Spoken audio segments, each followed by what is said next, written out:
दोस्तों, ध्यान से देखिए। एक विकलांग आदमी अपने बच्चे के साथ रेल की पटरी पार कर रहा था।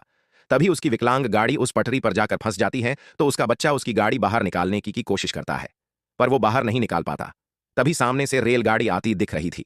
तभी उसका बच्चा जाकर कुछ लोगों से मदद मांगता है। तभी दो आदमी आकर उसे देखते हैं और वापस भाग जाते हैं। फिर वह बच्चा कुछ अच्छे लोग के पास जा पहुंचा।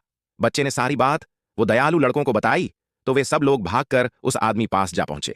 फिर वो लोग ने उस आदमी को कोशिश करके बाहर निकाल दिया और उसकी जान बचा ली।